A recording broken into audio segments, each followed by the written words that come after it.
Bonjour, bienvenue sur Mon Financier. Les marchés européens continuent de naviguer autour de l'équilibre. Tout le monde attend la décision de la BCE. Le CAC lui s'inscrit en baisse symbolique de 0,06%. On préserve le seuil des 4500 points, 4503 points, donc un optimiste assez prudent alors que les investisseurs parient sur une action décisive de la part de la Banque Centrale Européenne pour stimuler l'économie et l'inflation dans l'union monétaire. En attendant, c'est donc la prudence et l'attentisme qui dominent la tendance. Francfort recule par exemple de 0,13% à 9913 points. L'Eurostoxx est à peu près stable, tandis que Londres redonne 0,23%. Du côté des valeurs maintenant, c'est Alcatel-Lucent qui s'empare de la tête de l'indice après la signature d'un accord sur le plan social avec les syndicats qui prévoit 600 suppressions de postes en France. Le secteur bancaire, lui, se distingue en nette hausse, juste avant donc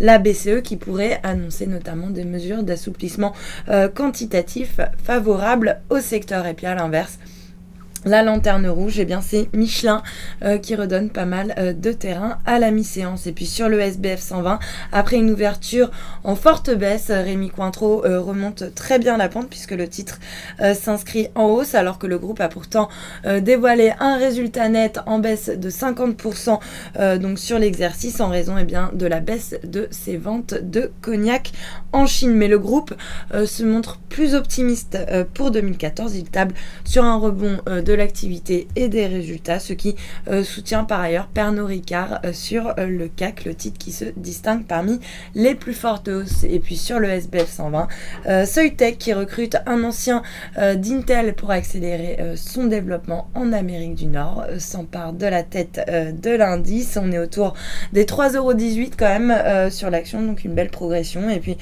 sur le marché d'échange, l'euro lui reste stable par rapport au dollar. Tout le monde attend, y compris les opérateurs sur le marché d'échange, la décision de la BCE. Un euro-dollar donc qui s'échange autour des 1,3612. À noter qu'il perd 0,13% face au yen à 139,5 yens. En fait, c'est plus le dollar qui recule légèrement par rapport aux autres devises. Il perd par exemple 0,2% face au yen autour des 102,50 yens. Et puis pour terminer, l'once d'or qui s'inscrit en très légère baisse à 1243 $ l'once. Voilà pour la mi-séance.